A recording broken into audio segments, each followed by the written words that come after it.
부산의 햇살은 유난히 투명했다. 한지를 곱게 바른 창호를 통과한 오후의 빗줄기가 공기 중에 떠다니는 먼지들을 금가루처럼 반짝이게 했다.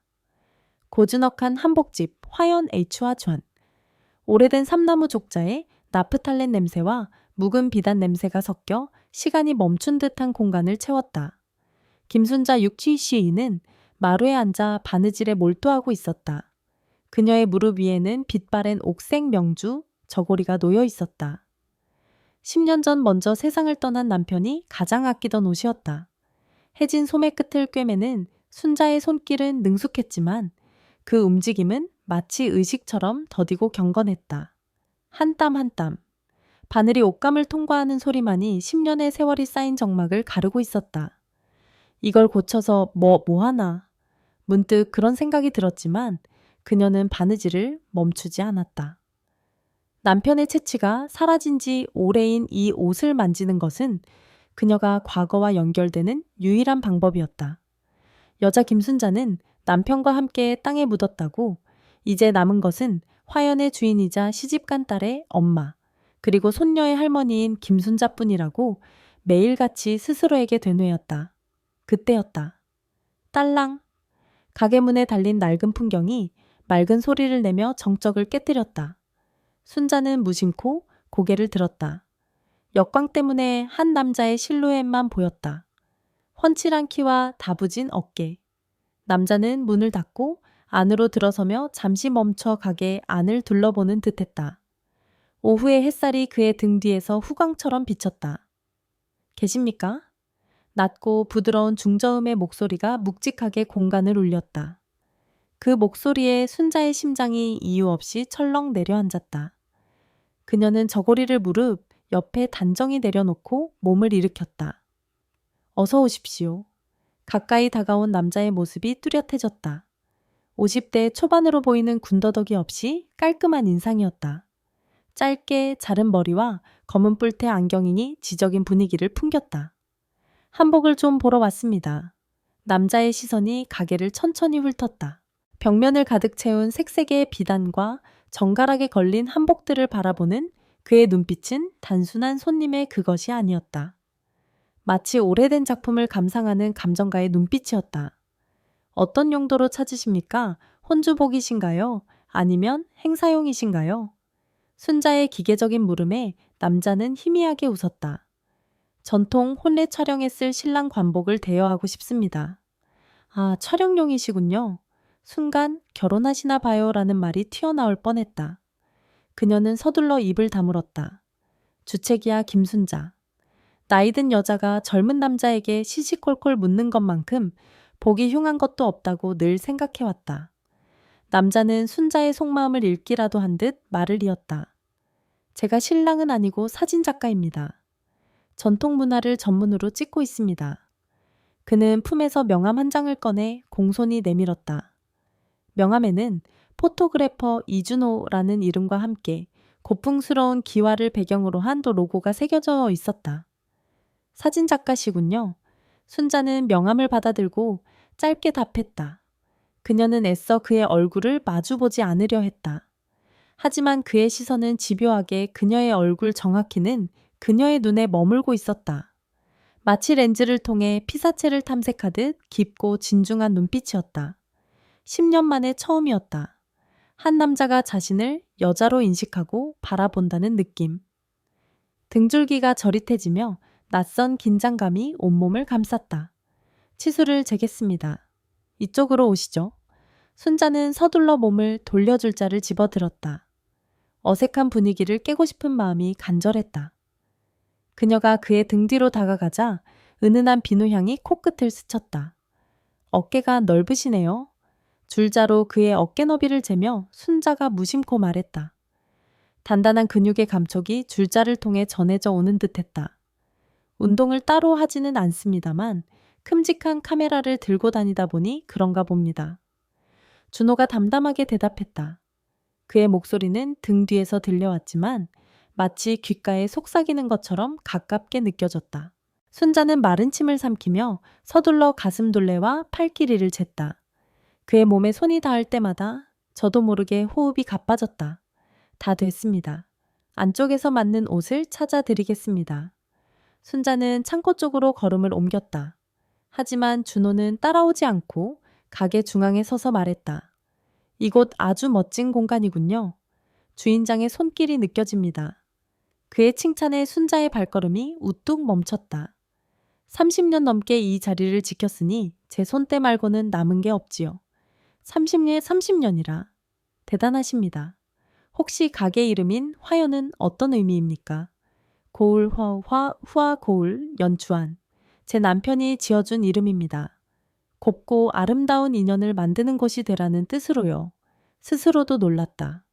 죽은 남편의 이야기를 이렇게 담담하게 타인에게 꺼내본 것이 얼마만인지. 마치 오래 묵혀둔 상자를 연 것처럼 가슴 한구석이 시큰했다. 아름다운 이름입니다. 이름처럼 이곳의 한복들도 모두 기품이 있네요. 준호의 목소리에는 빈말이라곤 찾아볼 수 없는 진심이 담겨 있었다. 두 사람 사이에는 잠시 편안한 침묵이 흘렀다. 한복과 공간에 대한 이야기를 나누는 동안 순자는 처음 느꼈던 어색함이 조금씩 사라지고 있음을 깨달았다. 따르르르릉. 그때 날카로운 전화벨 소리가 가게의 고요함을 갈랐다. 순자는 카운터에 놓인 유선 전화를 받았다. 딸 지영이었다. 엄마 저 지영이에요. 그래? 웬일이냐 웬일은요? 다음 주 수요일 아버지, 제사인 거 잊으신 거 아니죠? 장은 뭘 봐야 할지 미리 알려주세요. 그리고 그날 서연이 학교 일찍 끝나는데 엄마가 좀 봐주실 수 있어요? 딸의 목소리는 언제나처럼 용건만 간단히 감정 없이 딱딱했다. 아버지의 제사. 순자는 그 단어에 심장이 쿵 하고 내려앉는 기분이었다. 조금 전까지 준호와 나누던 대화로 잠시 잊고 있던 현실이 찬물처럼 끼얹어졌다. 알았다. 잊을 리가 있니? 이따 문자로 보내마. 전화를 끊고 돌아서자 준호가 여전히 그 자리에 서서 그녀를 기다리고 있었다. 그의 표정에서 무언가 미묘한 변화를 읽을 수 있었지만 순자는 애써 외면했다. 죄송합니다. 잠시만요. 그녀는 창고에서 가장 상태가 좋은 관복을 꺼내왔다. 옷을 건네고 대여 장부를 작성하는 동안 두 사람은 말이 없었다. 즐거웠던 대화의 흐름은 이미 끊어진 뒤였다. 준호는 관복이 담긴 상자를 받아들고 문 쪽으로 걸어갔다. 순자는 그저 묵묵히 그를 배웅했다. 일주일 뒤에 가져오겠습니다. 네, 그러십시오. 문을 열던 준호가 잠시 멈칫하더니 고개를 돌려 순자를 바라보았다. 그의 깊은 눈이 다시 한번 그녀를 붙잡았다. 사장님, 내 장인의 손은 아름답지만 그가 잠시 말을 멈췄다. 웃을 때의 눈은 더 아름답습니다. 그 말을 남기고 그는 가게를 나섰다. 딸랑 풍경 소리가 여운처럼 남았다. 순자는 그 자리에 못 박힌 듯 한참을 서 있었다. 아무도 없는 가게 안 그녀는 저도 모르게 떨리는 손을 들어 자신의 눈가를 매만졌다. 웃을 때의 눈이라니 거울을 본 지가 언제인지 기억도 나지 않았다. 창밖으로 이준호라는 남자의 뒷모습이 멀어져 갔다. 순자는 10년간 굳게 닫아두었던 마음의 문에 아주 작은 균열이 생기는 것을 느꼈다. 그것은 설렘이라기보다는 두려움에 가까운 감정이었다. 이준호가 떠난 후 화연에는 다시 정막이 찾아왔다. 하지만 그 정막은 이전과 달랐다. 순자의 마음속에 던져진 작은 돌멩이 하나가 잔잔하던 수면에 끝없는 파문을 일으키고 있었다. 웃을 때의 눈은 더 아름답습니다. 그의 목소리가 귓가에 맴돌았다. 순자는 자기도 모르게 손거울을 들어 얼굴을 비춰보았다. 깊게 팬 눈가의 주름 세월의 흔적이 역력한 희끗한 머리카락. 아름답다는 말을 들어본 지가 언제였던가. 그녀는 씁쓸하게 웃으며 거울을 내려놓았다. 며칠이 흘렀다. 그날 이후 순자는 이따금 자신도 모르게 가게 문 쪽을 쳐다보는 버릇이 생겼다. 혹시나 하는 마음, 스스로를 다그치면서도 어쩔 수 없었다. 이준호의 명함은 작은 나무 상자 안에 고이 모셔두었다. 오후의 햇살 아래 그녀는 가끔 상자를 열어 이준호라는 세 글자를 가만히 손가락으로 쓸어보곤 했다. 그 순간이었다. 엄마 뭐 하세요? 갑자기 들려온 딸 지영의 목소리에 순자는 화들짝 놀라 상자 뚜껑을 닫았다. 심장이 철렁 내려앉았다. 언제 들어왔는지 지영이 못마땅한 표정으로 그녀를 빤히 쳐다보고 있었다. 지영이냐, 기척도 없이 들어왔구나. 가게 문이 열려 있길래요. 근데 그건 뭐예요? 지영의 날카로운 시선이 순자가 황급히 감춘 나무 상자에 꽂혔다. 아무것도 아니다. 그냥 오래된 물건 좀 정리하고 있었다. 순자의 어색한 변명에 지영의 미간이 더욱 좁아졌다.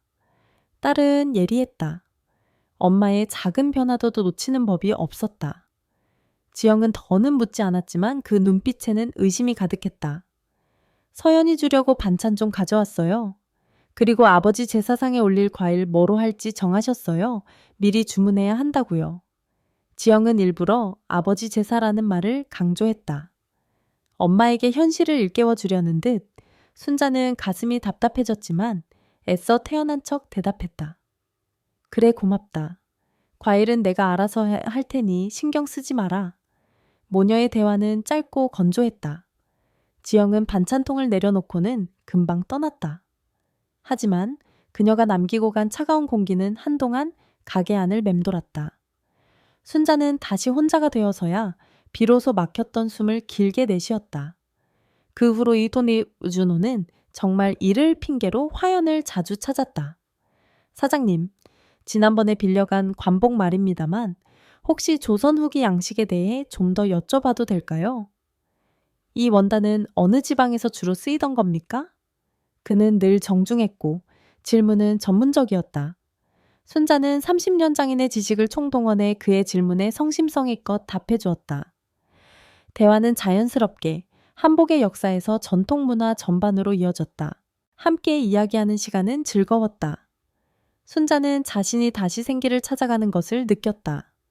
그러던 어느 날 준호가 조심스럽게 물었다. 혹시 점심은 하셨습니까? 근처에 아주 맛있는 돼지국밥집이 있는데 괜찮으시다면 식사하면서 이야기 나누시죠.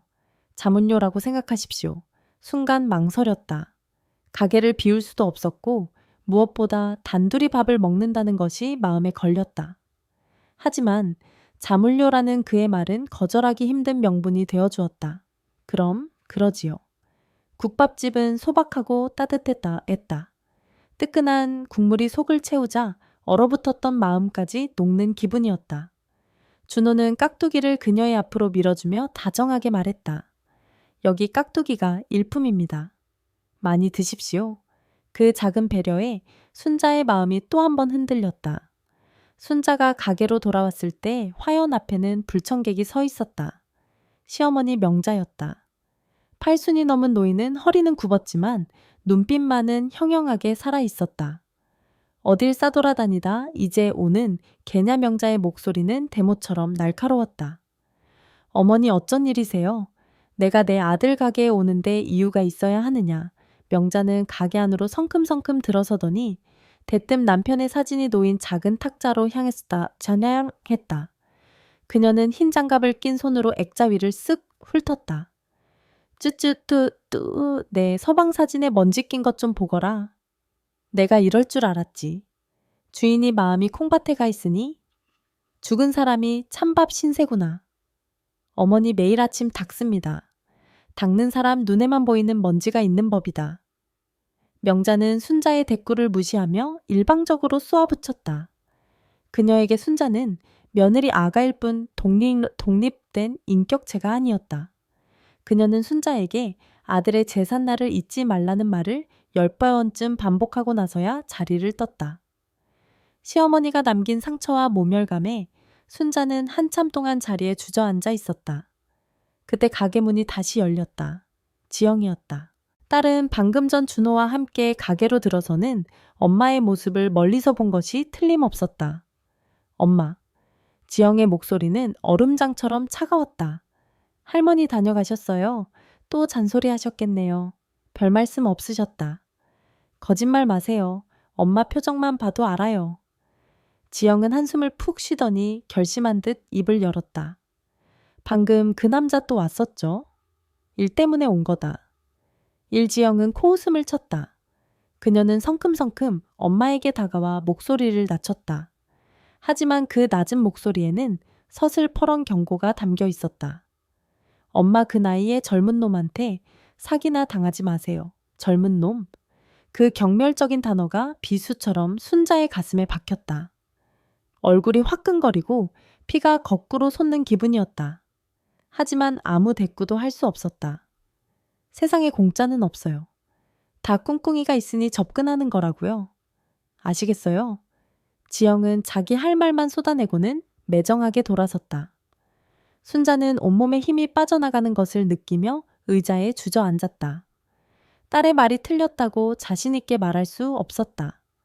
어쩌면 그게 현실일지도 모른다. 이 나이에 무슨 모든 것이 끝났다고 생각한 바로 그 순간이었다. 따르르릉 전화벨이 요란하게 울렸다. 멍하니 수화기를 들자 준호의 목소리가 들려왔다. 사장님, 저 이준호입니다. 네. 순자의 목소리가 가늘게 떨렸다. 사장님께 드릴 말씀이 있습니다. 어쩌면 사장님의 인생을 바꿀 만한 제안이 될지도 모르겠습니다. 무슨 제안 말입니까? 수화기 너머로 준호의 진지하고 열정적인 목소리가 이어졌다. 문화재청에서 주관하는 사라진 전통 홀레복 복원 프로젝트가 있습니다. 대한민국 최고의 한복 장인과 사진작가를 한 팀으로 선정해서 지원하는 아주 중요한 프로젝트입니다. 저 사장님과 함께 이 프로젝트에 도전하고 싶습니다. 순자는 숨을 멈췄다. 전통 홀레복 복원 프로젝트. 평생을 한복에 바친 장인으로서 가슴이 뛰지 않을 수 없는 말이었다. 하지만 그녀의 머릿속은 온통 시어머니의 잔소리와 딸의 차가운 경고로 가득 차 있었다. 수화기를 든 그녀의 손이 파르르 떨렸다. 이것은 단순한 사업 제안이 아니었다. 굳게 닫혔던 그녀의 세상 밖으로 나가는 문이었고, 동시에 딸과 시어머니가 지키는 과거라는 감옥으로 통하는 문이기도 했다. 그날 밤 순자는 꿈을 꾸었다. 꿈속에서 그녀는 눈부시게 화려한 화롯을 입고 있었다. 쪽빛 바탕에 십장색 문양이 금사로 섬세하게 수놓인 평생 만들어 본 옷 중에 가장 아름다운 옷이었다. 그녀의 곁에는 사모간대를 한 이준호가 서 있었다. 그는 따뜻한 손으로 그녀의 손을 잡고 있었다. 꿈인데도 그의 손에서 전해지는 온기가 너무나 생생했다. 행복했다. 이대로 시간이 멈춰졌으면 좋겠다고 생각했다. 바로 그 순간 순자는 심장이 쿵 하고 떨어지는 기분과 함께 잠에서 깼다. 사방은 칠흑같이 어두웠고 귓가에는 제 심장 소리만 요란하게 들렸다.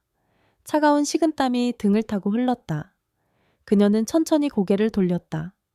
머리맡 협탁 위 낡은 흑백 사진 속에서 죽은 남편이 무표정하게 그녀를 내려다보고 있었다.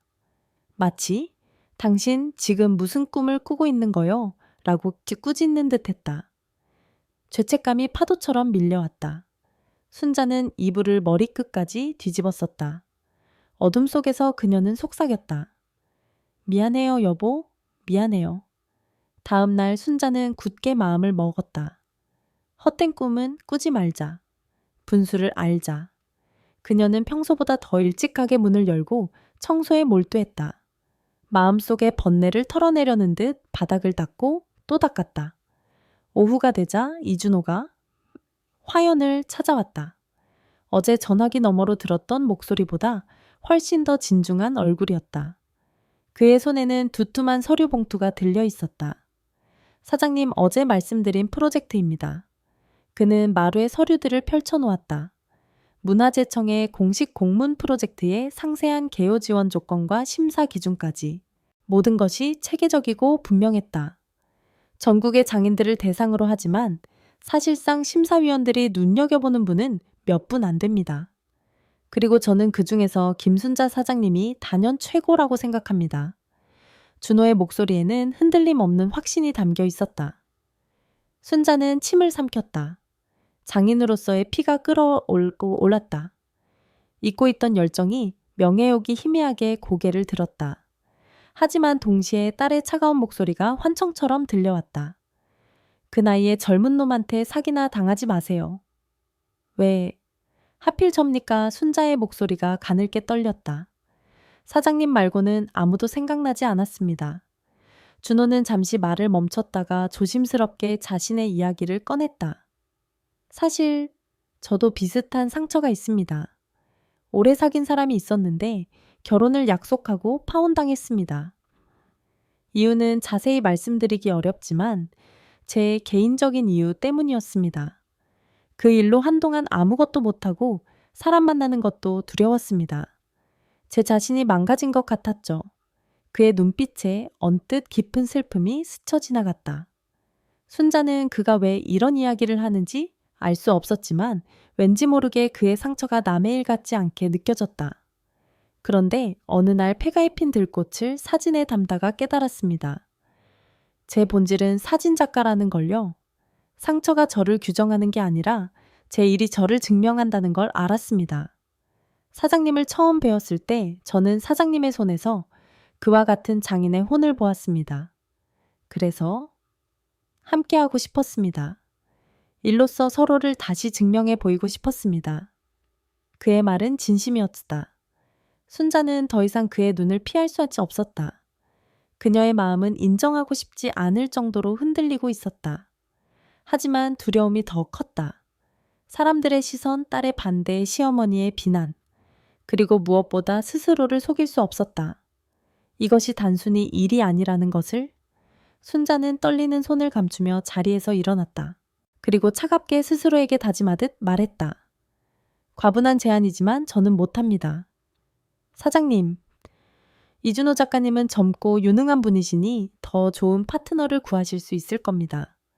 저 같은 늙은이는 이제 이런 큰일에 나설 열정도 자격도 없습니다.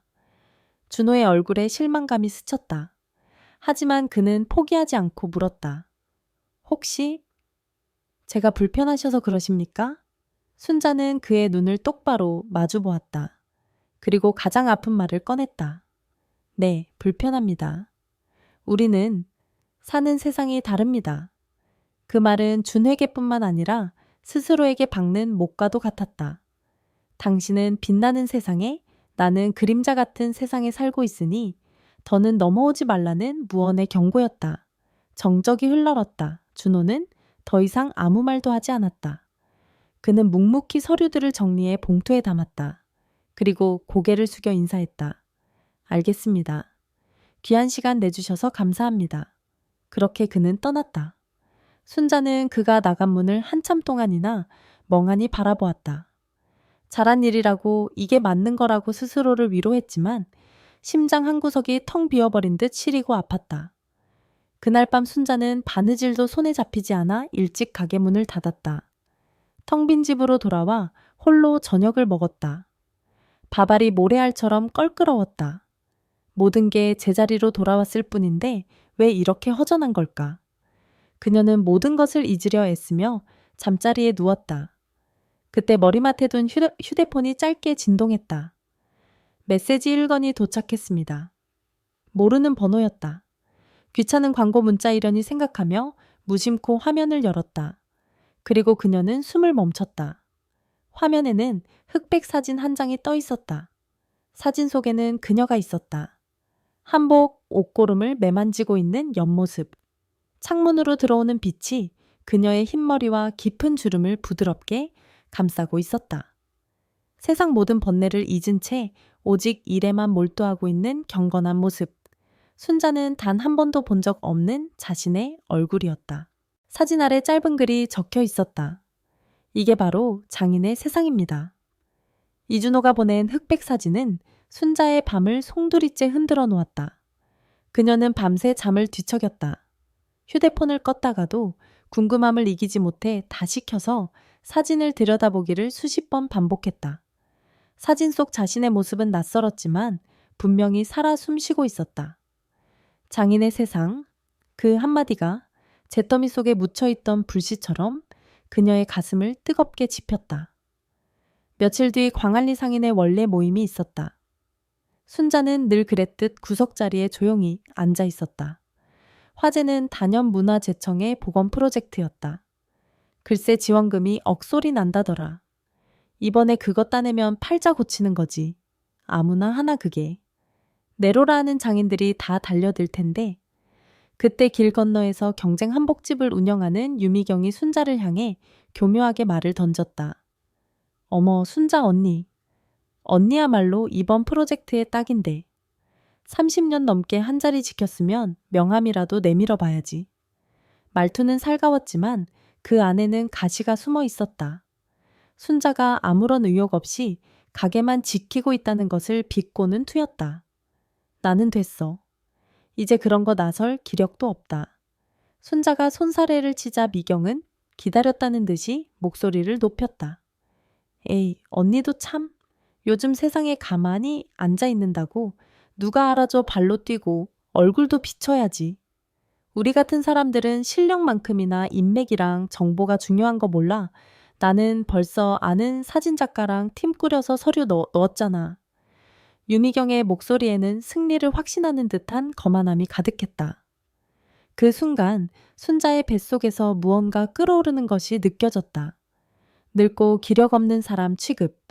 평생을 바친 자부심에 생채기가 나는 기분이었다. 장인의 자존심이 여지없이 짓밟혔다. 모임이 끝나고 화연으로 돌아온 순자는 창고 깊숙한 곳에 넣어두었던 낡은 오동나무 상자를 꺼냈다. 상자 안에는 그녀가 젊은 시절부터 각종 대회에서 받은 상장과 메달들이 들어있었다. 빛바랜 상장 위로 그녀의 뜨거운 눈물 한 방울이 툭 떨어졌다. 아직 안 끝났어. 나 김순자 아직 죽지 않았어. 그녀는 떨리는 손으로 이준호의 명함을 꺼내 들었다. 그리고 그의 번호를 눌렀다. 신호음이 2번 울리고 그의 차분한 목소리가 들려왔다. 여보세요? 저 김순자입니다. 수화기 너머로 짧은 침묵이 흘렀다. 그가 조금 놀란 듯했다. 사장님, 무슨 일이십니까? 순자는 눈을 질끈 감고 평생의 용기를 끌어모아 말했다. 그 프로젝트 하겠습니다. 저랑 같이 해주실 수 있겠습니까? 이튿날부터 모든 것이 달라졌다. 화연에 멈춰있던 시간이 다시 흐르기 시작했다. 순자와 준호는 프로젝트 계획서를 함께 검토하며 밤늦도록 머리를 맞댔다. 준호는 자료조사가 철저했고 순자는 자신의 경험을 바탕으로 실현 가능한 아이디어를 제시했다. 조선 영조시대의 궁중 화롯을 재현하는 건 어떨까요? 화려함에 그치면서도 절제미가 살아있는 아주 도전적인 작업이 될 겁니다. 좋습니다. 관련 자료를 찾아보려면 부산 시립박물관에 소장된 복식 유물이 도움이 될 것 같습니다. 내일 오전에 함께 가보시죠. 그들은 다음날 박물관에서 만났다. 순자는 일이라고 스스로에게 수없이 되뇌었지만 단둘이 가게 밖에서 만나는 것은 어색하고 떨렸다. 준호는 그런 그녀의 마음을 아는지 모르는지 오직 일에만 집중했다. 사장님, 이 자수기법을 보십시오. 현대에는 거의 사장된 방식인데 이걸 복원할 수 있으시겠습니까? 해봐야지요. 쉽지는 않겠지만 못할 것도 없습니다. 함께 낡은 문헌을 들여다보고 유리 진열장 너머의 유물을 보며 의견을 나누는 동안 그들은 장인과 사진작가 그 자체였다. 순자는 준호의 전문성과 열정에 감탄했고 준호는 순자의 깊은 해안에 존경심을 표했다. 어색함은 점차 편안한 동지애로 바뀌어갔다. 박물관을 나와 근처 전통 가옥이 보존된 곳으로 답사를 갔다. 가파른 돌계단을 올라야 귀하는 곳이었다. 순자가 낡은 가죽 구두를 신고 힘겹게 계단을 오르자 앞서가던 준호가 뒤를 돌아보며 손을 내밀었다. 제 손 잡으십시오. 미끄럽습니다. 순간 망설였다. 그의 크고 따뜻한 손, 꿈속에서 잡았던 그 손 같았다. 괜찮습니다. 고집 부리지 마시고요. 그가 부드럽지만 단호하게 말했다. 순자는 더 거절하지 못하고 조심스럽게 그의 손 위에 자신의 손을 얹었다. 그의 손은 생각보다 더 단단하고 따뜻했다. 그의 온기가 순자의 차가운 손끝을 통해 심장까지 전해지는 듯했다. 순자의 얼굴이 저도 모르게 붉게 달아올랐다. 그는 아무렇지 않게 그녀를 끌어주었고 계단 꼭대기에 다다르자 자연스럽게 손을 놓았다. 하지만 순자는 한참 동안이나 제 손에 남은 그의 온기를 느낄 수 있었다. 순자는 그 순간을 그 감각을 애써 외면했다. 이건 일일 뿐이라고 오해하지 말자고 스스로를 다잡았다. 그녀는 알지 못했다. 그들이 손을 잡고 계단을 오르는 바로 그 순간을 수십 미터 떨어진 길 건너편에서 누군가 차가운 눈으로 지켜보고 있었다는 것을 딸 지영이었다. 의심을 떨치지 못해 엄마의 뒤를 밟았던 지영은 두 사람이 다정하게 손을 잡는 모습을 보고 분노에 휩싸였다. 그녀는 주머니에서 스마트폰을 꺼내 망설임 없이 그 장면을 카메라에 담았다. 찰칵. 소리 없는 셔터음이 두 사람의 모습을 선명한 증거로 남겼다. 그날 저녁 순자는 가게 정리를 하며 오늘 있었던 일을 떠올리고 있었다. 준호의 손길 따뜻해졌던 온기. 자꾸만 미소가 새어나왔다. 이 나이에 주책이라는 걸 알면서도 가슴이 부풀어 오르는 것을 막을 수가 없었다. 그때였다. 띠링 휴대폰 메시지 수신음이 울렸다. 딸 지영에게서 온 메시지였다. 순자는 반가운 마음에 휴대폰을 열었다. 그리고 그녀의 얼굴에서 미소가 순식간에 사라졌다. 화면에는 낮에 준호와 함께 돌계단을 오르던 사진이 떠 있었다. 그가 자신의 손을 굳게 잡고 있는 모습. 교묘한 각도 때문에 사진은 마치 연인이 손을 잡고 있는 것처럼 보였다. 사진 아래 짧은 메시지가 있었다. 엄마 얘기 좀 해요. 지영의 메시지는 차가운 얼음 송곳이 되어 순자의 심장을 후벼 팠다. 즐거웠던 오늘의 기억 위로 검은 먹물이 번져나가는 듯했다. 그녀는 떨리는 손으로 휴대폰을 내려놓았다. 뭐라고 답장을 해야 할까? 아니, 무슨 말을 할 수 있을까? 바로 그때였다. 쾅! 가게 문이 거칠게 열리는 소리가 났다. 순자는 소스라치게 놀라 고개를 들었다. 문 앞에는 딸 지영이 서 있었다. 금방이라도 폭발할 것 같은 분노를 애써 억누른 얼음장처럼 차가운 얼굴이었다. 엄마. 지영은 존댓말을 쓰고 있었지만 그 목소리에는 칼날 같은 저기가 서려 있었다. 그녀는 성큼성큼 가게 안으로 들어와 순자의 맞은편에 섰다. 그리고는 아무 말 없이 자신의 스마트폰을 순자 앞 테이블 위로 탁 소리가 나게 내려놓았다. 화면에는 낮에 찍힌 그 사진이 선명하게 떠 있었다. 이게 일이에요. 지영의 목소리는 낮았지만 그 안에 담긴 경멸감은 순자의 뺨을 후려치는 것처럼 아팠다. 오해다 지영아. 그건 그냥 계단이 가팔라서. 오해. 지영은 코웃음을 쳤다. 내 눈이 장식인 줄 아세요? 두 사람이 손잡고 웃는 걸 똑똑히 봤는데 엄마 어떻게 나한테 이럴 수 있어요? 돌아가신 아버지는 벌써 잊으셨어요. 그런 게 아니야. 순자가 버럭 소리쳤지만 지영의 분노 앞에서는 공허무관 외침일 뿐이었다. 그럼 뭔데요? 남들 보기에 창피해서 얼굴을 들고 다닐 수가 없어요. 내 친구들이 우리 시어머니가 이걸 보면 뭐라고 생각하겠어요? 남편 죽은 지 10년 만에 젊은 남자 만나서 좋다고 히히덕거린다고 손가락질할 거 아니에요. 창피하다는 말.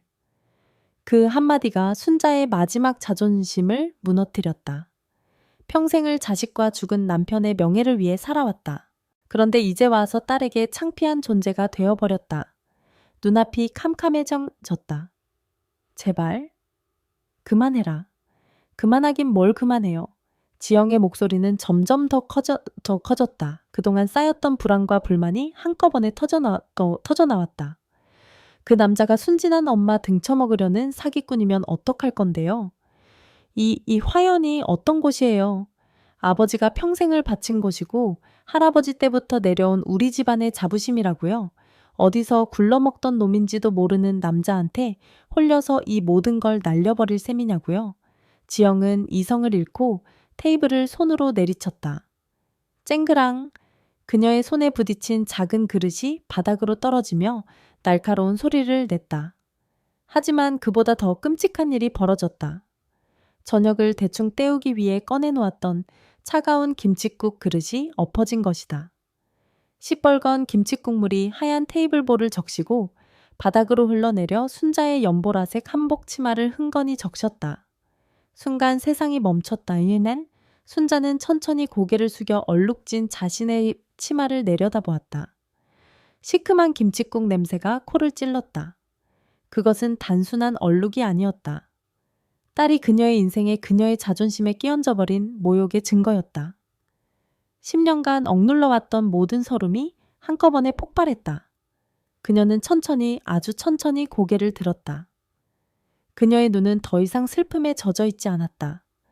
이글거리는 불꽃이 타오르고 있었다. 나가. 아주 작은 목소리였지만 그 안에 담긴 무게감에 지영은 순간 움찔했다. 뭘 하셨어요? 나가라고 했다. 순자는 자리에서 벌떡 일어섰다. 그녀의 왜소한 몸에서 뿜어져 나오는 기세에 지영은 저도 모르게 뒷걸음질 쳤다. 네가 뭔데? 내 인생에 끼어들어. 창피해. 내가 너한테 창피한 존재였어. 평생을 너희들을 위해 희생하고 죽은 사람 그림자 밑에서 숨죽여 살아온 세월이 고작 이런 취급을 받기 위해서였더냐? 순자의 목소리는 절규에 가까웠다. 나도 사람이야. 웃고 싶을 때, 웃고 설레고 싶을 때 설레는 그냥 사람이라고. 네 아버지한테는 평생 죄인처럼 살았지만 너한테까지 죄인으로 살 수는 없어. 순자는 떨리는 손가락으로 문을 가리켰다. 그녀의 눈에서는 뜨거운 눈물이 쉴 새 없이 흘러내렸다. 그러니까 똑똑히 들어. 내 인생은 내가 결정해 한 번도 본 적 없는 엄마의 모습에 지영은 완전히 압도당했다. 그녀는 겁에 질린 아이처럼 입술을 파르르 떨었다. 하지만 이내 다시 도끼를 품고 소리쳤다. 좋아요. 그렇게 나오시겠다 이거죠. 그럼 저도 제 방식대로 하겠어요. 두 사람 제가 무슨 수를 써서라도 갈라놓을 테니 두고 보세요. 그 말을 마지막으로 지영은 증오에 찬 눈으로 엄마를 한번 쏘아보고는 가게를 뛰쳐나갔다. 쾅! 문이 닫히자 순자의 다리에 힘이 풀렸다. 그녀는 그 자리에 주저앉아 얼룩진 치마를 붙잡고 아이처럼 목 놓아 울었다. 가게 안은 엉망이 된 테이블과 쏟아진 김칫국, 그리고 한 여자의 처절한 울음소리로 가득 찼다. 얼마나 울었을까? 울음이 잦아들 무렵 작업대 위에 놓아둔 휴대폰이 요란하게 울리기 시작했다. 순자는 힘없이 휴대폰을 집어들었다. 화면에는 이준호라는 이름이 떠 있었다. 그 이름을 보는 순간 간신히 멈췄던 눈물이 다시 본물처럼 터져나왔다. 그녀는 흐느끼며 통화 버튼을 눌렀다. 사장님 저녁은 하셨습니까? 내일 일정 때문에 전화드렸... 준호의 다정한 목소리가 들려왔다. 순자는 무언가 말을 하려고 했지만 입에서는 울음 섞인 소리만 새어나올 뿐이었다. 사장님, 여보세요? 무슨 일 있으십니까? 걱정이 가득한 그의 목소리가 수화기 너머로 애타게 그녀를 불렀다. 하지만 순자는 아무 대답도 하지 못했다. 그저 꺼이꺼이 소리내어 우는 것밖에는 할 수 있는 일이 없었다. 수화기 너머로 들려오는 순자의 울음소리에 준호의 심장이 쿵 내려앉았다. 보통 일이 아니라는 것을 직감했다. 사장님, 지금 어디십니까? 가게이십니까? 제가 바로 가겠습니다. 전화는 그렇게 끊어졌다. 순자는 휴대폰을 떨어뜨린 채 멍하니 바닥에 주저앉아 있었다. 김칫국 얼룩은 이미 침에 검붉게 스며들어 마치 마르지 않는 상처처럼 보였다. 그녀는 스스로가 초라하고 비참하게 느껴졌다. 시간이 얼마나 흘렀을까? 가게 문을 다급하게 두드리는 소리가 들렸다. 순자는 대답할 기력이 없었다. 곧 잠겨있던 연문이 덜컹거리는 소리가 나더니 익숙한 실루엣이 가게 안으로 뛰어들어왔다. 이준호였다. 사장님, 그는 가게 안의 처참한 광경과 얼룩진 치마를 붙잡고 울고 있는 순자를 발견하고는 숨을 멈췄다. 무슨 일이 있었는지 묻지 않아도 알 수 있었다. 그는 천천히 순자에게 다가갔다. 그리고는 아무 말 없이 그녀의 곁에 무릎을 꿇고 앉았다. 그는 어설픈 손길로 엎질러진 그릇 조각을 치우고 행주를 가져와 바닥을 닦기 시작했다. 그의 침묵은 그 어떤 위로의 말보다 더 깊게 순자의 마음에 와닿았다. 그녀의 비참함을 못 본 척하지도 성급하게 이유를 묻지도 않는 그의 배려가 고마웠다. 바닥을 다 닦은 준호는 순자의 곁에 가만히 앉았다. 힘드셨겠습니다. 그의 나직한 한마디에 간신히 참았던 순자의 눈물이 다시 터져 나왔다. 그녀는 고개를 숙인 채 어깨를 들썩이며 흐느꼈다. 그러자 준호가 조심스럽게 손을 뻗어 그녀의 어깨를 감싸 안았다. 순간 순자의 몸이 굳었다. 하지만 그의 품은 너무나 따뜻하고 단단해서 차마 밀어낼 수가 없었다. 남편이 죽은 후 10년, 단 한 번도 느껴보지 못했던 사람의 온기였다. 그녀는 결국 그의 품에 얼굴을 묻고 그동안 쌓였던 모든 서름을 토해내듯 서럽게 울었다. 준호는 그저 묵묵히 그녀의 등을 토닥여줄 뿐이었다. 한참의 시간이 흐르고 순자의 울음이 잦아들었다. 그녀는 쑥스러운 마음에 그의 품에서 조심스럽게 몸을 떼어냈다. 가게의 낡은 백열등 불빛 아래 눈물로 젖은 그녀의 얼굴과 걱정스러운 그의 얼굴이 마주 보였다. 추한 꼴을 보였습니다. 순자가 작은 목소리로 말했다. 준호는 고개를 저었다. 아닙니다. 그는 주머니에서 깨끗한 손수건을 꺼내 그녀의 눈가를 조심스럽게 닦아주었다. 그의 손길이 뺨에 닿자 순자는 저도 모르게 눈을 감았다. 사장님, 그의 목소리가 바로 앞에서 들려왔다. 순자가 다시 눈을 떴을 때 그의 얼굴이 아주 가까이에 있었다. 그의 깊은 눈동자 속에 상처 입은 자신의 모습이 비쳤다. 제가 사장님을 마음에 담고 있습니다.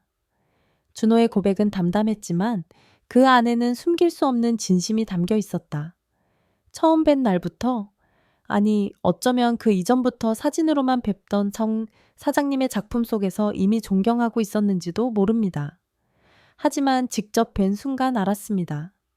일에 대한 존경심이 한 여인에 대한 연모의 마음으로 바뀌었다는 것을. 순자는 숨을 쉴 수 없었다. 심장이 터질 것처럼 세차게 뛰었다. 저는 그럴 자격이 없는 사람입니다. 자격은 제가 판단합니다. 그가 순자의 턱을 부드럽게 감싸쥐고 들어 올렸다. 두 사람의 시선이 허공에서 얽혔다. 나이도 많고 손녀도 있는 할미입니다.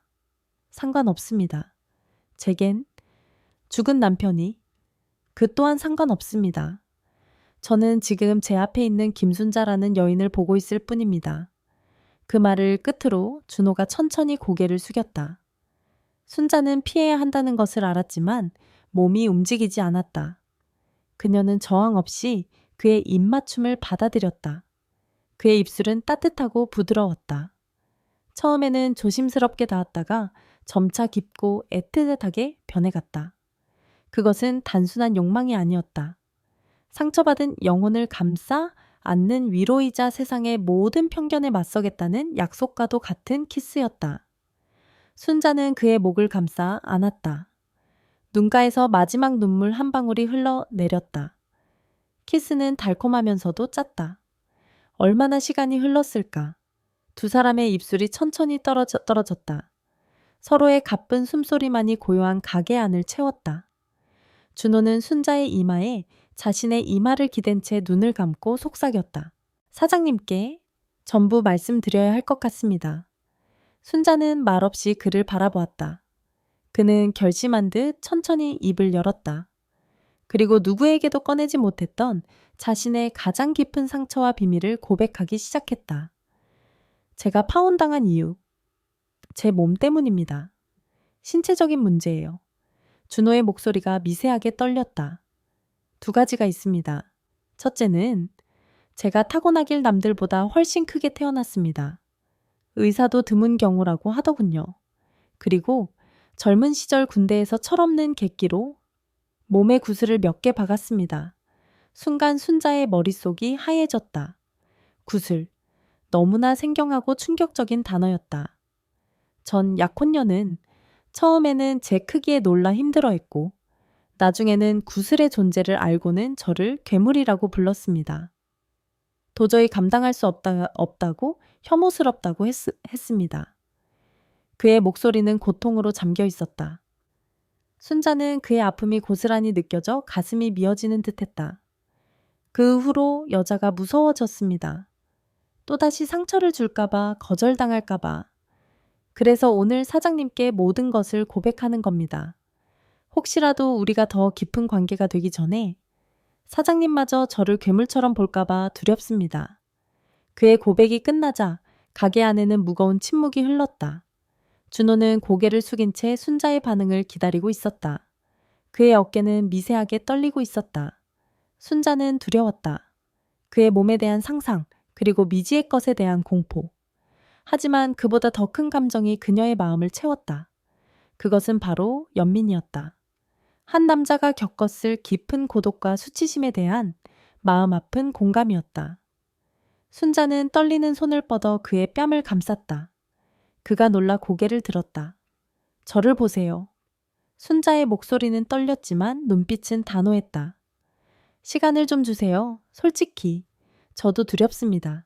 하지만 그녀는 잠시 말을 멈췄다가 결심한 듯 말했다. 당신은 괴물이 아니에요. 그 순간 화연의 낡은 문이 열리는 소리가 들렸다. 딸랑. 두 사람은 화들짝 놀라 문 쪽을 쳐다보았다. 문 앞에는 화려한 옷차림의 중년 여자가 서 있었다. 날카로운 눈매와 도도한 표정. 그녀는 순자와 준호를 번갈아 훑어보더니 차가운 미소를 지으며 말했다. 어머, 내가 방해했나 보네. 이준호 씨 이런 취향인 줄은 몰랐는데. 여자는 천천히 가게 안으로 들어섰다. 준호의 얼굴이 새하얗게 질려갔다. 수진 씨. 그의 전 약혼녀 윤수진이었다. 딸랑? 맑은 풍경 소리가 그 순간만큼은 불길한 비명처럼 들렸다. 윤수진. 준호의 입에서 나온 그 이름은 순자의 머릿속을 어지럽게 헤집어 놓았다. 괴물이라 부르며 그에게 깊은 상처를 남겼다는 여자. 바로 그 여자가 지금 눈앞에 서 있었다. 수지는 머리부터 발끝까지 값비싼 브랜드로 치장하고 있었다. 그녀의 날카로운 하이힐은 화연의 낡은 나무 바닥과 어울리지 않게 또각거렸다. 그녀는 가게 안을 경멸하듯 훑어보았다. 마치 고급 갤러리에 들어온 사람이 먼지 쌓인 창고를 보는 듯한 눈빛이었다. 어머, 내가 방해했나 보네. 수지는 과장된 몸짓으로 입을 가리며 웃었다. 하지만 눈은 전혀 웃고 있지 않았다. 이준호 씨 이런 취향인 줄은 몰랐는데 하긴 나한테 그렇게 데이고 나면 이런 푸근한 스타일이 그리워졌을 수도 있겠네. 그녀의 시선이 순자의 눈물 젖은 얼굴과 김칫국이 묻은 침에 잠시 머물렀다. 푸근하다는 말 속에 담긴 조롱을 순자는 똑똑히 느낄 수 있었다. 준호의 얼굴은 새하얗게 질려 있었다. 그는 순자의 앞을 막아서듯 한 걸음 나섰다. 수진 씨, 여긴 왜 온 겁니까? 당장 나가요. 왜 내 발로 찾아오면 안 되는 곳이야? 듣자 하니 요새 아주 유명한 프로젝트를 맡으셨다며 축하해주러 왔지. 파트너가? 이 어르신이라고는 상상도 못했지만 수지는 어르신이라는 단어에 힘을 주어 말했다.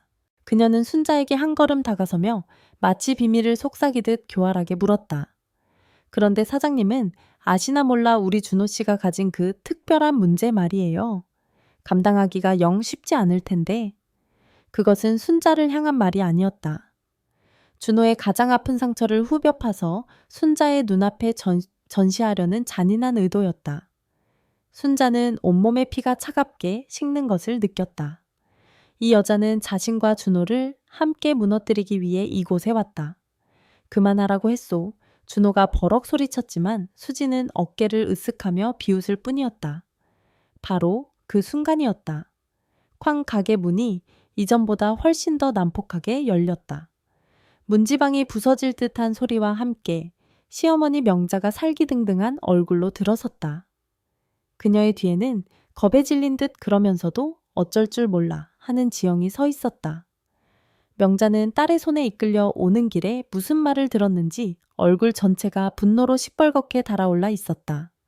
명자의 눈에는 수진의 존재는 보이지도 않았다. 오직 순자와 그녀의 앞을 막아선 준호의 모습만이 보일 뿐이었다. 내 인연 네가 감히? 명자는 이성을 잃은 맹수처럼 달려들었다. 그녀의 손에는 웬 낡고 두툼한 앨범이 들려 있었다. 순자의 결혼사진 앨범이었다. 죽은 내 아들이 눈을 못 감는다.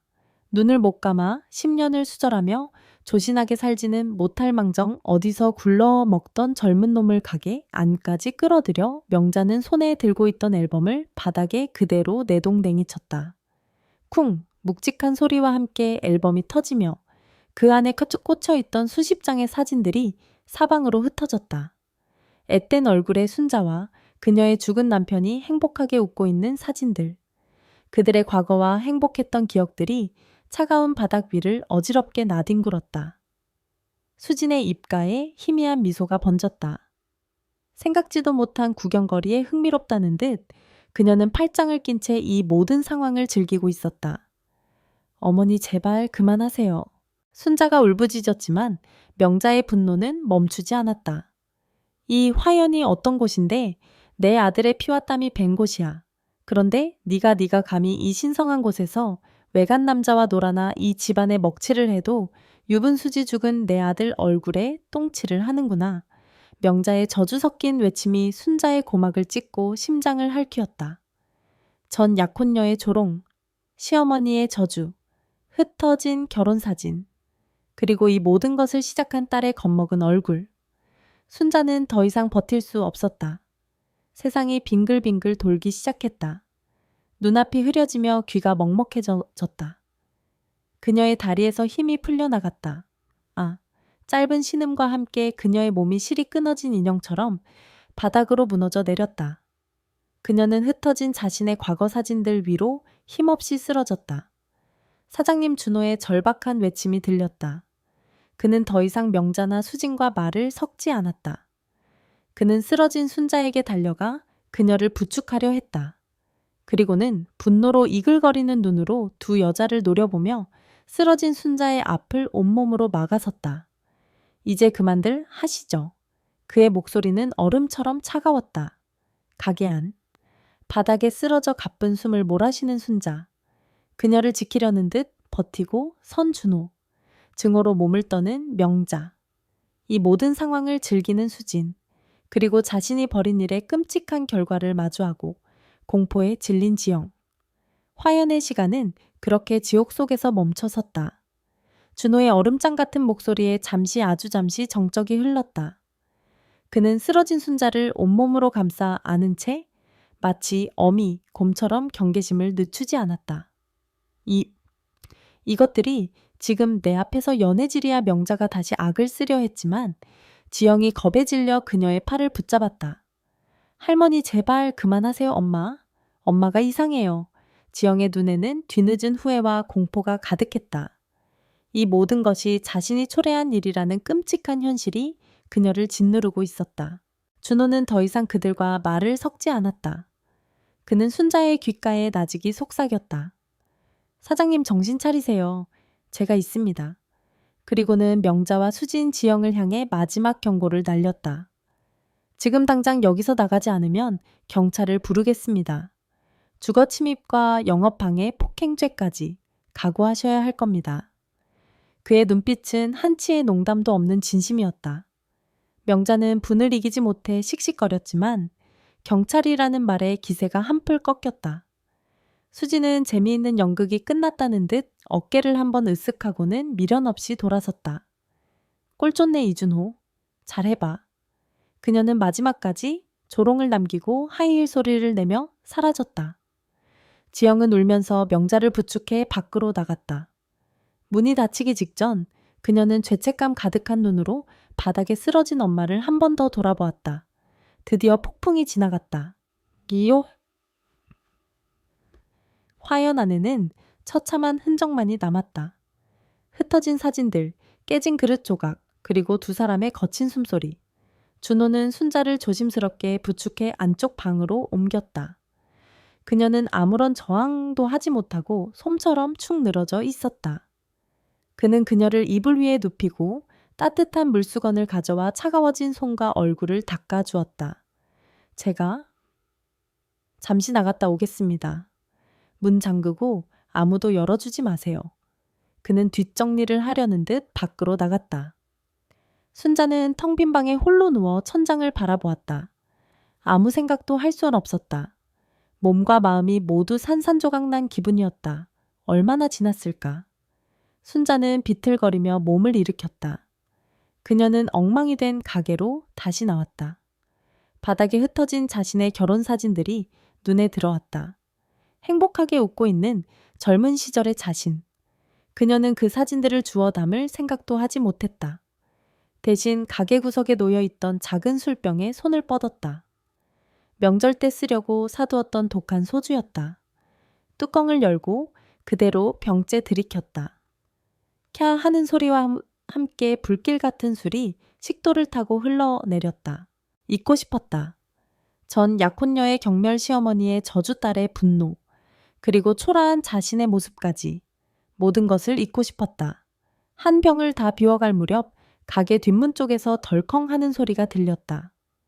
순자는 깜짝 놀라 그쪽을 바라보았다. 잠시 후 낮은 담을 넘어온 듯한 준호가 조심스럽게 안으로 들어왔다. 앞문이 잠겨 있으니 걱정이 되어 결국 담을 넘어온 것이었다. 그는 술에 취해 엉망으로 흐트러진 순자와 그녀의 발치에 나뒹구는 빈 술병을 보고 얼굴이 굳어졌다. 사장님, 이러시면 안 됩니다. 그가 다가와 술병을 뺏으려 하자 순자는 아이처럼 술병을 품에 끌어안았다. 놔둬요. 그냥 이대로 죽어버리게 놔둬요. 그녀의 눈에서 다시 눈물이 흘러내렸다. 술기운이 오르자 억눌렀던 감정이 주체할 수 없이 터져나왔다. 내가 뭘 그렇게 잘못했는데요. 그냥 사람 마음이 가는 걸 어떡하라고? 흑. 준호는 아무 말 없이 그녀의 앞에 주저앉았다. 그는 순자의 손에서 술병을 빼앗는 대신 그녀의 손을 따뜻하게 감싸주었다. 잘못한 것은 없습니다. 아니요. 내가 다 망쳤어요. 화연도 당신 인생도 내가 다 망쳤어. 순자는 취한 눈으로 그를 올려다보았다. 그리고는 오늘 밤 그녀의 영혼을 가장 깊이 핥히었던 질문을 던졌다. 내가? 아직 여자이긴 한가요? 그녀의 목소리는 절박한 애원이었다. 여자로서의 존재 가치를 송두리째 부정당한 한 인간의 마지막 절규였다. 그 질문에 준호의 눈빛이 깊게 가라앉았다. 그는 대답 대신 천천히 손을 뻗어 그녀의 흐트러진 머리카락을 쓸어 넘겼다. 그리고는 그녀의 뺨을 감싸고 고개를 숙여 그녀의 입술을 찾았다. 이번 키스는 이전과 달랐다. 그것은 위로도 고백도 아니었다. 두 상처 입은 영혼이 서로의 존재를 확인하는 절박하고 원초적인 행위였다. 순자는 그의 목을 힘껏 끌어안았다. 이대로 이 남자를 놓치면 영원히 혼자가 될 것 같다는 공포가 엄습했다. 준호는 그녀를 안아 일으켜가게 안쪽의 작은 다락방으로 향했다. 그곳은 낡은 원단과 재봉 도구들이 쌓여있는 순자만의 공간이었다. 그날 밤 그곳에서 그들은 하나가 되었다. 두려웠다. 그의 몸은 그녀가 상상했던 것 이상으로 거대하고 낯설었다. 괴물이라는 단어가 머릿속을 스쳐 지나갔다. 하지만 그는 괴물이 아니었다. 그는 순자가 아파할까봐 놀랄까봐 끊임없이 그녀의 표정을 살피고 속도를 조절했다. 그의 배려 속에서 순자는 육체적인 고통보다 더 큰 살아있다는 강렬한 감각을 느꼈다. 잊고 있던 여자로서의 감각이 10년 만에 메마른 땅에서 싹을 틔우듯 되살아났다. 이것은 쾌락이 아니었다. 구원이었다. 얼마나 시간이 흘렀을까. 창밖이 희미하게 밝아오고 있었다. 순자는 준호의 품에 안겨 가쁜 숨을 몰아쉬었다. 그녀의 온몸은 땀으로 젖어 있었지만 마음은 기이할 정도로 평온했다. 그녀는 이제 더 이상 두렵지 않았다. 순자가 지친 몸으로 잠이 들었을 때였다. 가게 바닥에 떨어져 있던 그녀의 휴대폰 화면이 조용히 켜졌다. 띠링, 지영에게서 온 메시지였다. 그 남자랑 안 끝내면 내일 당장 이 동네 전체에 소문낼 줄 아세요. 우리 엄마가 젊은 놈이랑 바람났다고. 새벽의 여명이 한지를 바른 창호를 통해 스며들어왔다. 순자는 낯설지만 더없이 편안한 온기에 눈을 떴다. 준호의 단단한 팔이 그녀를 감싸고 있었다. 고른 숨소리를 내며 잠든 그의 얼굴은 고요했다. 어젯밤의 광기와 절망은 거짓말처럼 사라지고 수십 년 만에 처음으로 느껴보는 평온함이 그녀를 감쌌다. 이 사람이라면 괜찮을지도 몰라. 잿더미만 남았던 그녀의 마음에 작은 희망의 불씨가 피어올랐다. 그녀는 조심스럽게 몸을 일으켰다. 그의 잠을 깨우고 싶지 않았다. 그때 가게 바닥에 떨어져 있던 자신의 휴대폰이 눈에 들어왔다. 화면을 켜는 순간 밤사이 도착해 있던 지영의 메시지가 눈에 박혔다. 그 남자랑 안 끝내면 내일 당장 이 동네 전체에 소문낼 줄 아세요. 우리 엄마가 젊은 놈이랑 바람났다고? 바람났다. 그 단어가 비수가 되어 순자의 심장을 찔렀다. 어젯밤 서로의 상처를 보듬었던 그 절박하고 성스러웠던 순간이 딸의 문자 한 줄에 더럽고 추잡한 불륜으로 낙인 찍혔다. 순식간에 희망의 불씨는 꺼지고 차가운 현실이 그녀의 온몸을 얼어붙게 했다. 그녀는 비틀거리며 일어나 거울 앞에 섰다. 거울 속에는 낯선 여자가 서 있었다. 밤새 정사를 치른 흔적이 고스란히 남아있는 피곤한 얼굴, 희끗한 머리카락 깊게 팬 주름. 그녀는 어젯밤 준호의 품에서 다시 태어났다고 생각했다. 하지만 거울 속의 모습은 그저 늙고 초라한 세상의 조롱거리가 되기에 딱 좋은 할머니일 뿐이었다. 나는 이 사람에게 어울리지 않아. 그녀는 어젯밤의 일이 이기적인 욕심이었다는 것을 깨달았다. 이 관계를 계속 이어간다면 파멸뿐이라는 것을. 화연의 명예는 땅에 떨어질 것이다. 수지는 악의적인 소문을 퍼뜨릴 것이고 시어머니와 딸은 그녀를 지옥 끝까지 몰아붙일 것이다. 그리고 이준호. 그의 인생은 어떻게 될까? 재능 있는 사진작가가 나이 많은 과부와 노란한 파렴치한으로 손가락질 당하게 될 것이다. 그가 심혈을 기울이는 프로젝트 또한 시작도 전에 좌초될 것이다. 그녀는 그를 망가뜨릴 수 없었다. 순자는 이를 악물었다. 그녀는 조용히 가게로 내려가 밤새 벌어졌던 아수라장의 흔적을 치우기 시작했다. 깨진 그릇 조각을 쓸어 담고 바닥에 낭자했던 김칫국 자국을 수십 번씩 닦아냈다. 마치 어젯밤의 일을 그와의 하룻밤을 자신의 인생에서 지워내려는 듯 필사적이었다. 아침이 되었을 때 화연은 언제나처럼 고요하고 단정한 모습으로 돌아와 있었다. 달라진 것은 아무것도 없는 듯했다. 순자의 마음이 폐허가 된 것만 빼고는. 잠에서 깬 준호가 다락방에서 내려왔다. 그는 깨끗하게 정리된 가게를 보고 잠시 놀랐지만 이내 순자를 발견하고는 따뜻하게 미소 지었다. 일찍 일어나셨네요. 잠은 좀 주무셨습니까? 그의 목소리에는 어젯밤을 함께 보낸 연인의 다정함이 묻어 있었다. 그 다정함이 순자의 가슴을 더욱 아프게 했다. 순자는 그를 마주보지 않은 채 차갑게 말했다. 어젯밤 일은 잊어주세요. 네, 준호의 얼굴에서 미소가 사라졌다. 술김에 저지른 실수였습니다. 없었던 일로 하자는 겁니다. 그녀의 목소리는 얼음장처럼 차가웠고 한치의 감정도 담겨 있지 않았다. 그녀는 연기하고 있었다. 무정하고 이기적인 늙은 여자를. 준호는 믿을 수 없다는 듯 그녀에게 다가왔다. 사장님, 지금 무슨 말씀을? 어젯밤 우리는 아무 사이도 아닙니다. 순자가 그의 말을 잘랐다. 그녀는 그제야 고개를 들어 그를 똑바로 쳐다보았다. 그녀의 눈은 텅 비어 있었다. 정신 차리고 보니 알겠습니다. 우리가 얼마나 어리석었는지. 이 관계는 시작부터 잘못됐어요. 이 작가님 인생에 제가 짐이 될 수는 없습니다. 짐이라니요? 누가 그런 말을 합니까? 어제 그 사람들 때문에 그러시는 겁니까? 우리가 함께라면 이겨낼 수 있습니다. 준호가 절박하게 그녀의 팔을 붙잡았다. 그의 손길이 닿자 순자는 온몸이 무너져 내릴 것 같았지만 간신히 버텨냈다. 어떻게요? 순자가 그의 손을 뿌리치며 냉정하게 물었다. 동네 사람들의 웃음거리가 되고 이 화연이 손가락질 당하는 걸 견디면서요. 당신은 재능 있는 사진작가예요. 저 같은 늙은 여자랑 엮여서 당신 앞길까지 막힐 수는 없어요. 저는 그렇게 이기적인 사람이 못 됩니다.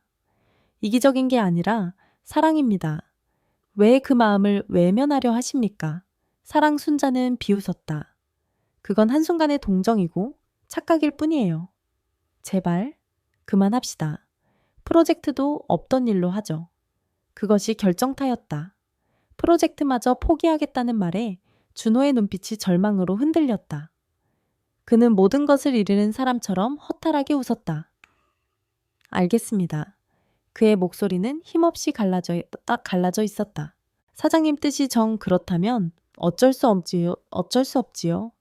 그는 더 이상 매달리지 않았다. 그녀의 눈빛이 진심이라고 돌이킬 수 없다고 판단한 것이다.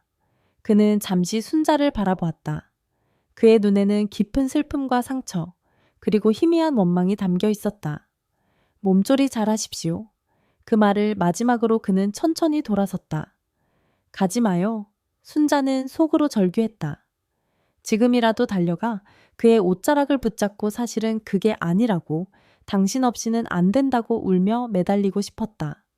하지만 그녀의 발은 바닥에 뿌리라도 내린 듯 움직이지 않았다. 준호는 가게 문을 열었다. 딸랑. 풍경 소리가 유난히 처량하게 들렸다. 문을 닫기 직전 그가 마지막으로 말했다. 하지만 프로젝트는 계속할 겁니다. 이건 장인 김순자에게 한 제 약속이니까요.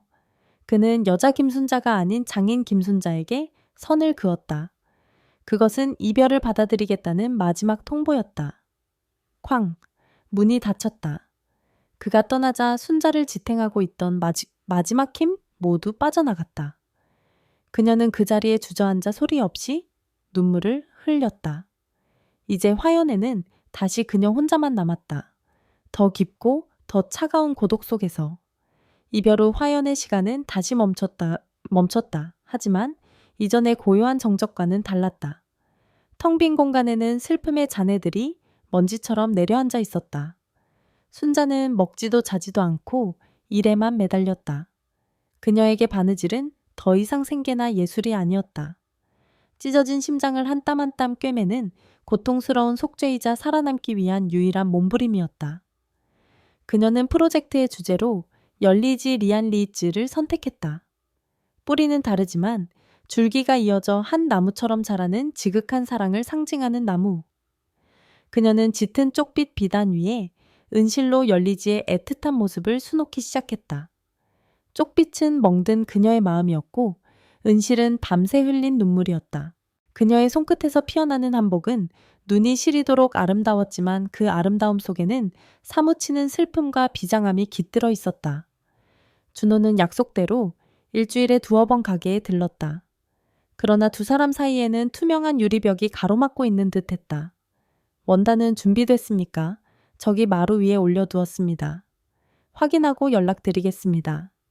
그들은 서로의 눈을 마주치지 않았다. 일에 관한 건조한 대화만이 오갈 뿐이었다. 그는 더 이상 그녀의 안부를 묻지 않았고 그녀는 더 이상 그에게 차를 권하지 않았다. 함께 나눴던 온기는 차갑게 식어버렸다. 그 냉랭한 공기는 순자의 가슴을 더욱 시리게 만들었다. 그러던 어느 주말 오후 지영이 딸 하윤의 손을 잡고 가게에 들렀다. 엄마 이거 몸에 좋은 거라고 해서 좀 사왔어요. 기력 없으신 것 같아서. 지영은 어색하게 홍삼 세트를 내밀었다. 그날 이후 그녀는 엄마를 똑바로 쳐다보지 못했다.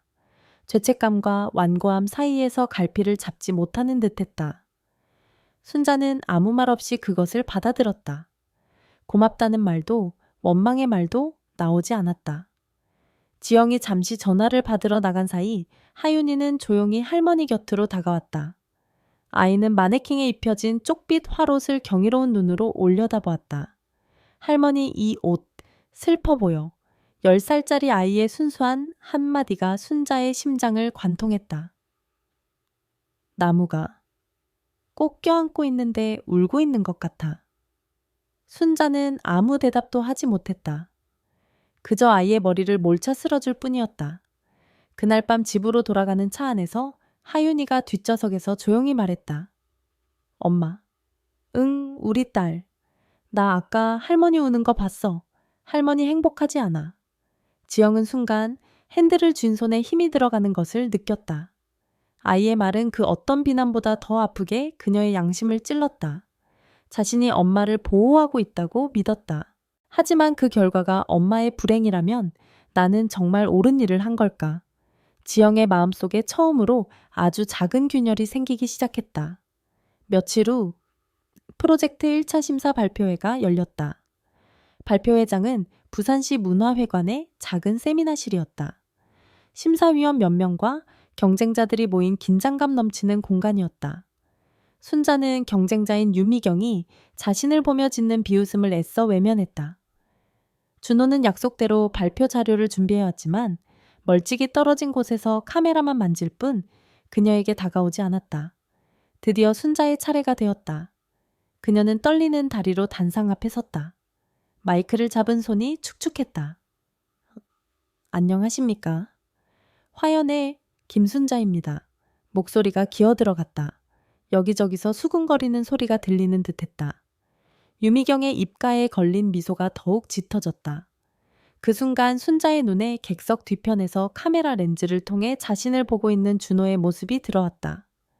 그의 눈빛은 차가웠지만 그 안에 아주 희미한 염려가 스치는 것을 그녀는 보았다. 그것으로 충분했다. 순자는 눈을 감았다가 떴다. 다시 마이크를 잡은 그녀는 이전과는 완전히 다른 사람이 되어 있었다. 제가 만들고자 하는 옷의 주제는 열리지입니다. 그녀의 목소리는 더 이상 떨리지 않았다. 30년 장인의 연륜과 혼이 담긴 단단하고 기품 있는 목소리였다. 사람들은 열리지를 지극한 사랑의 상징이라고 말합니다. 하지만 저는 열리지의 모습 속에서 사랑의 기쁨만이 아닌 인고의 시간을 보았습니다. 비바람을 견디고 혹독한 추위를 이겨내며 마침내 하나가 되기까지. 그 과정에 깃든 아픔과 그리움, 그럼에도 불구하고 서로를 향한 가지를 놓지 않는 강인한 생명력. 그것이야말로 우리 전통 복식이 가진 혼과 맞닿아 있다고 생각합니다. 그녀는 더 이상 대본을 보지 않았다. 자신의 철학을, 자신의 삶을 이야기하고 있었다. 그녀의 말에는 힘이 실려 있었고 듣는 이들을 압도했다. 객석에 앉아있던 준호는 저도 모르게 카메라를 들어 올렸다. 뷰파인더 너머로 보이는 그녀는 늙고 상처 입은 여인이 아니었다. 그 누구도 범접할 수 없는 아우라를 뿜어내는 위대한 장인이었다. 그는 숨을 멈춘 채 셔터를 눌렀다. 찰칵찰칵 셔터 음만이 그의 귓가에 울렸다. 그는 지금 한 인간이 자신의 고통을 예술로 승화시키는 가장 위대하고 아름다운 순간을 기록하고 있었다. 순자의 발표가 끝나자 세미나실에는 짧은 정적이 흘렀다. 이내 심사위원석에서 나지막한 감탄사와 함께 박수가 터져 나왔다. 유미경의 얼굴에서는 웃음기가 완전히 사라져 있었다. 발표회가 끝나고 사람들이 흩어졌다. 순자와 준호는 수고했다는 형식적인 목례만 나눈 채 각자의 방향으로 향했다. 두 사람의 거리는 좁혀지지 않았다. 준호는 복도 한쪽에서 카메라 장비를 정리하고 있었다. 이제 정말 모든 것이 끝났다고 그는 생각했다. 그때였다. 이준호 작가님, 익숙하지만 듣고 싶지 않았던 목소리였다. 준호가 천천히 고개를 들었다. 그의 앞에는 지영이 서 있었다. 이전의 저기에 찬 얼굴이 아니었다. 혼란과 죄책감, 그리고 무언가를 확인하고야 말겠다는 결심이 뒤섞인 복잡한 표정이었다. 준호는 고개를 들었다. 눈앞에는 지영이 서 있었다. 그녀는 더 이상 비난을 퍼붓던 딸이 아니었다. 길을 잃고 겁에 질린 그러면서도 필사적으로 진실을 찾으려는 한 인간의 얼굴을 하고 있었다. 할 말이 있으신 것 같군요. 준호의 목소리는 여전히 차가웠다. 지영은 마른 입술을 깨물었다. 그녀는 준호의 눈을 똑바로 쳐다보며 가슴속에 응어리져 있던 가장 근원적인 질문을 던져줬다. 솔직하게 대답해 주세요. 우리의 엄마, 진심으로 사랑하시는 겁니까? 아니면 할아버지 때부터 내려온 적악에 화연히 탐나서 접근하신 겁니까? 그것은 그녀가 품고 있던 가장 저열하고 잔인한 의심이었다. 준호의 얼굴이 순간 굳어졌다. 그는 분노보다 더 깊은 슬픔을 느꼈다. 이 여자는 자신의 어머니를 그리고 한 남자의 진심을 이렇게까지 믿지 못하는구나. 따님께서는 그런 질문을 하실 자격이 없습니다. 준호가 나직이 말했다. 어머니의 가슴에 가장 큰 상처를 낸 사람이 이제 와서 진심을 운운할 자격은 없다는 뜻입니다. 지영의 얼굴이 하얗게 질렸다. 하지만 그녀는 물러서지 않았다. 그러니까 대답해 주세요. 제가 틀렸다는 걸, 제가 끔찍한 잘못을 저질렀다는 걸 증명해 달란 말이에요. 그녀의 목소리는 절규에 가까웠다. 그제야 준호는 깨달았다. 그녀는 확인하고 싶어 하는 것이 아니라 용서받고 싶어 한다는 것을.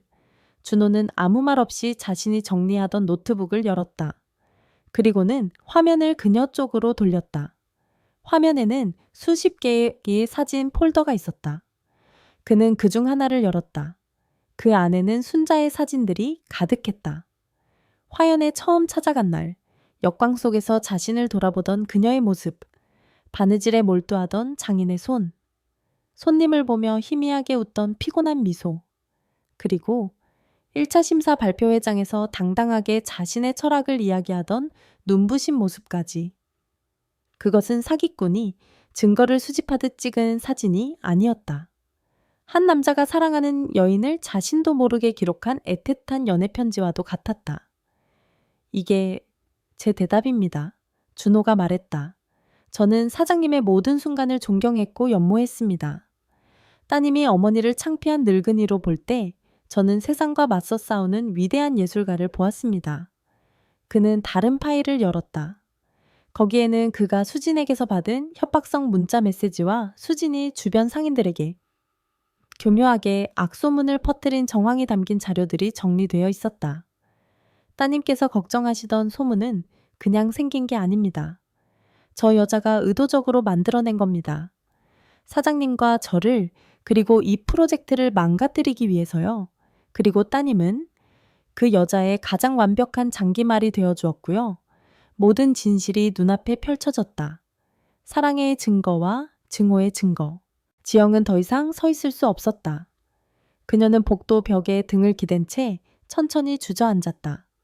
스마트폰 화면 속 사진 한 장으로 시작된 오해와 불신이 엄마의 인생을 얼마나 끔찍하게 망가뜨렸는지 깨달았다.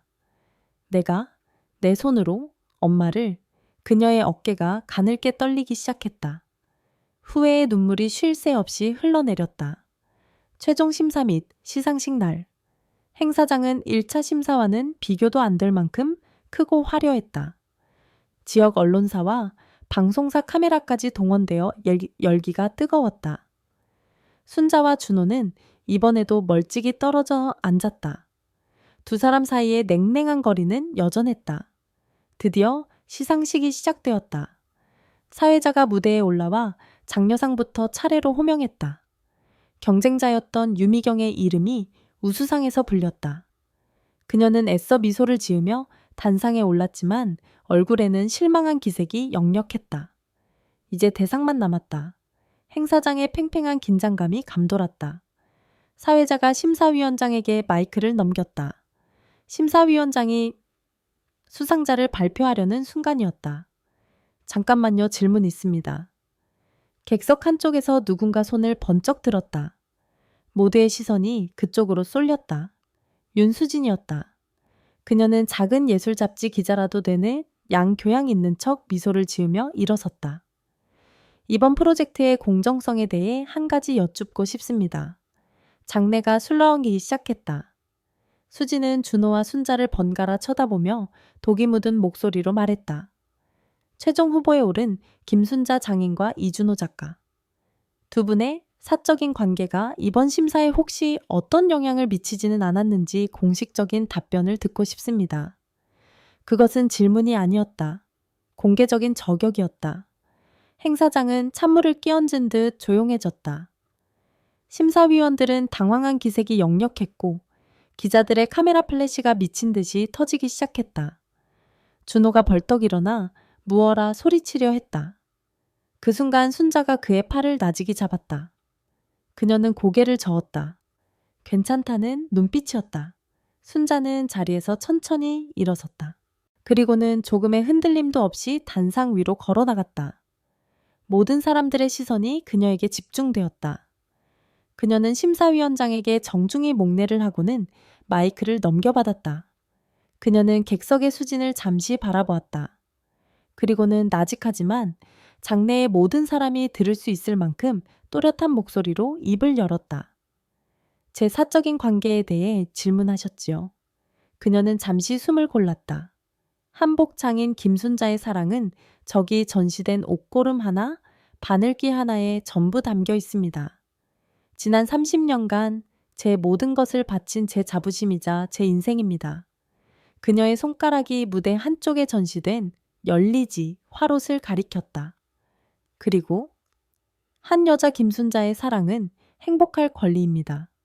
그녀의 목소리가 미세하게 떨렸지만 그 안에는 강철 같은 의지가 담겨 있었다. 나이가 들었다고 해서 누군가를 마음에 품는 그 마음이 죄가 되지는 않습니다. 나이가 들었다고 해서 행복할 권리가 사라지는 것은 더더욱 아닙니다. 저는 제 작품이 자랑스럽고 제 마음 또한 부끄럽지 않습니다. 그녀의 연설이 끝나자 장내에는 잠시 무거운 침묵이 흘러왔다. 그 침묵을 깬 것은 행사장 맨 뒤편에서 터져나져 나온 박수 소리였다. 짝, 짝, 짝짝짝. 모두가 뒤를 돌아보았다. 그곳에는 지영이 서 있었다. 그녀는 뺨이 다 젖도록 눈물을 흘리면서도 미친 듯이 손뼉을 치고 있었다. 엄마의 위대한 선언에 보내는 딸의 뒤늦은 속죄이자 가장 뜨거운 응원이었다. 그 박수 소리는 신호탄이 되었다. 여기저기서 박수가 터전이 나오기 시작했다. 심사위원장이 감동한 얼굴로 다시 마이크를 잡았다. 이 자리에 계신 모든 분들이 제 심사평에 동의하실 거라 믿습니다. 그는 잠시 숨을 고른 뒤 힘차게 외쳤다. 2025년 전통 홀레복 복원 프로젝트 대상 화연의 김순자 장인 그리고 이준호 작가입니다. 축하합니다. 우레와 같은 함성과 박수 소리가 터져 나왔다. 모든 스포트라이트가 단상 위에 순자에게 쏟아졌다. 객석에 앉아있던 준호는 자리에서 일어났다. 그 순간 수많은 사람들 속에서 두 사람의 시선이 허공에서 마주쳤다. 몇 주 만에 처음으로 서로를 제대로 바라본 순간이었다. 순자의 눈에는 눈물이 고여 있었지만 그녀는 웃고 있었다. 준호의 눈에도 뜨거운 것이 차올랐다. 그들은 아무 말도 하지 않았지만 모든 것을 이해할 수 있었다. 그들의 승리였다. 시상식의 열기가 가라앉은 후 순자는 모든 인터뷰와 축하 인사를 정중히 거절했다. 그녀는 단상 위에 놓여있던 열리지 화롯을 조심스럽게 품에 안고 조용히 행사장을 빠져나왔다. 택시를 타고 화연으로 향하는 내내 그녀는 창밖의 불빛을 보며 깊은 생각에 잠겼다. 이겼다. 하지만 이 승리의 끝에 무엇이 있을까? 화연 앞에 도착했을 때 가게 안에서는 희미한 불빛이 새어 나오고 있었다. 문이 잠겨 있지 않았다. 그녀는 천천히 문을 열고 안으로 들어섰다. 가게 안에는 이준호가 서 있었다. 그는 수상의 영광을 함께 나누는 파트너로서가 아니라 오랫동안 길을 잃었던 연인을 기다리는 한 남자로서 그곳에 서 있었다. 그의 옆에는 깨끗하게 정리된 찻상이 놓여 있었다. 두 사람은 아무 말도 하지 않았다. 하지만 그 침묵 속에는 수만 마디의 말이 오가고 있었다. 후회 그리운 미안함, 그리고 변치 않은 사랑. 순자가 먼저 침묵을 깼다. 미안했어요. 당신을 지키고 싶었습니다. 준호가 천천히 그녀에게 다가왔다. 그리고는 그녀의 어깨를 부드럽게 감싸쥐었다. 압니다. 그의 목소리는 따뜻했다. 그래서 기다렸습니다. 순자는 더 이상 참지 못하고 그의 품에 얼굴을 묻었다. 뜨거운 눈물이 그의 셔츠를 적셨다. 그는 그녀를 힘껏 끌어안았다. 몇 주간의 시간과 오해가 눈 녹듯 사라지는 순간이었다. 바로 그때 가게 문이 다시 조심스럽게 열렸다. 지영과 시어머니 명자가 함께 들어왔다. 지영의 눈은 퉁퉁 부어 있었고 명자의 얼굴에는 이전의 도끼 대신 복잡하고 지친 기색이 서려 있었다. 지영은 엄마와 준호가 함께 있는 모습을 보고 잠시 멈칫했다. 하지만 이내 결심한 듯 순자 앞으로 다가와 무릎을 꿇었다. 엄마, 제가 다 잘못했어요. 지영은 바닥에 엎드려 아이처럼 오열했다. 제가 엄마를 너무 몰랐어요. 엄마의 행복보다 제 체면 제 욕심이 먼저였어요. 용서하지 마세요, 엄마. 전 용서받을 자격도 없어요. 순자는 무릎 꿇은 딸을 보며 가슴이 미어지는 듯했다. 그녀는 딸의 등을 말없이 쓸어주었다. 용서라는 말은 필요 없었다. 그들은 가족이었으니까. 그 모습을 묵묵히 지켜보던 명자가 앞으로 나섰다. 그녀는 들고 온 비단 보자기를 찻상 위에 조용히 내려놓았다. 보자기를 풀자 안에서는 눈부시게 고운 진홍빛 명주 비단이 모습을 드러냈다. 순자의 집안 대대로 며느리에게만 물려주던 아주 귀한 옷감이었다. 명자는 순자를 보지 않고 퉁명스럽게 말했다. 이걸로 예복이나 지어 입거라. 그것은 그녀가 할 수 있는 최선의 사과이자 가장 완벽한 허락이었다.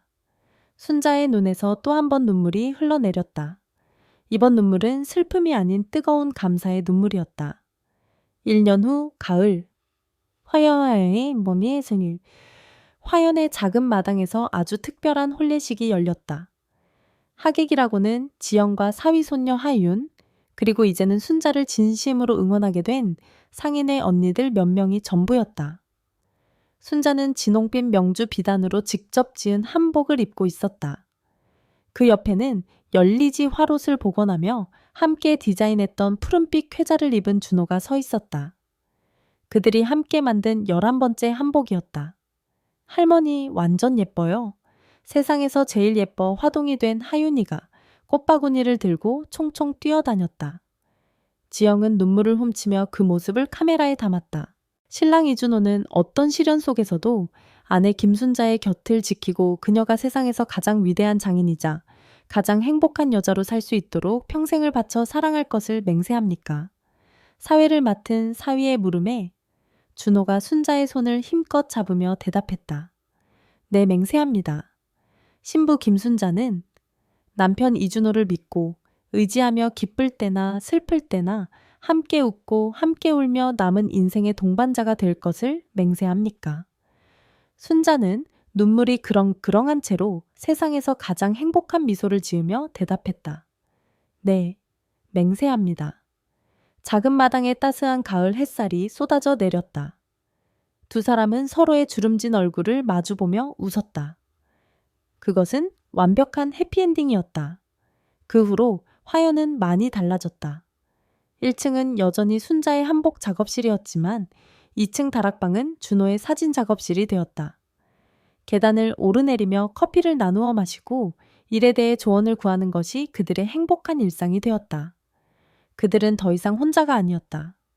인생의 황혼에서 그들은 비로소 서로에게 기댈 수 있는 든든한 열리지가 되었다. 순자는 더 이상 누군가의 아내, 누군가의 엄마가 아닌 자기 자신으로서 온전한 행복을 찾았다. 그녀는 사랑받는 여자였고 존경받는 장인이었다. 늦은 오후 순자와 준호는 찻상에 마주 앉아 지은 대추차를 마시고 있었다. 준호가 카메라를 들어 차를 마시는 순자의 모습을 담았다. 당신 또 찍어 순자가 타박하듯 말했지만 입가에는 미소가 걸려 있었다. 어떡합니까? 내 모델이 이렇게 아름다운데? 준호가 웃으며 대답했다. 창밖으로 지는 노을이 화연의 마당을 황금빛으로 물들이고 있었다. 그 풍경 속에서 늦게 피어난 두 사람의 사랑이 비단처럼 곱게 빛나고 있었다.